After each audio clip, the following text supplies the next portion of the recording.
बहुत पहले की बात है। एक गरीब इंसान अपनी गरीबी से बहुत परेशान हो गया था। अपनी गरीबी के कारण उसके परिवार का पालन पोषण करना बहुत कठिन हो गया था।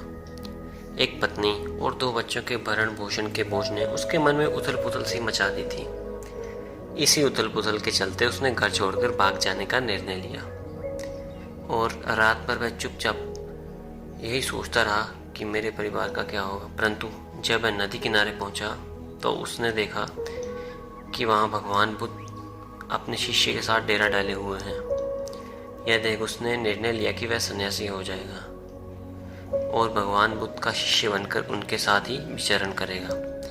यह निर्णय लेकर भगवान के डेरे में जाकर उनके चरणों में गिर गया और उनसे विनती करने लगा कि वह अपना शिष्य बनाकर उन्हें अपने साथ ही रख लें।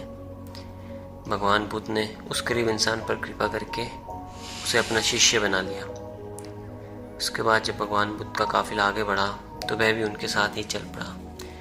गर्मी का महीना था।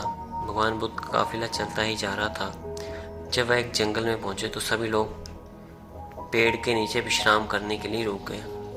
गर्मी के कारण भगवान बुद्ध को काफी जोरों से प्यास लगी थी। उन्होंने अपने नए शिष्य से कहा, यहाँ पास में ही सरोवर है, तुम जाकर वहां से पानी ले आओ।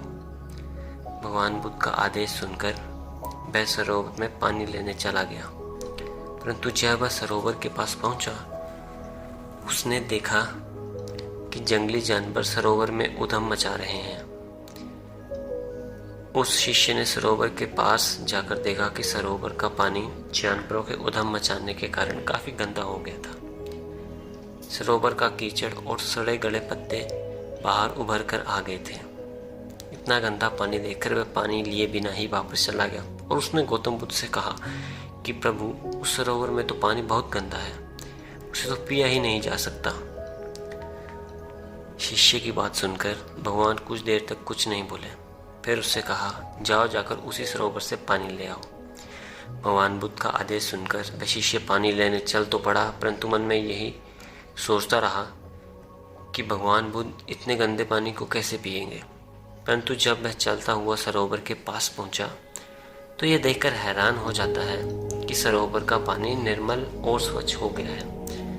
वह पानी लेकर भगवान बुद्ध के पास आता है और यह प्रश्न करता है कि थोड़ी ही देर में सरोवर का पानी इतना साफ कैसे हो गया।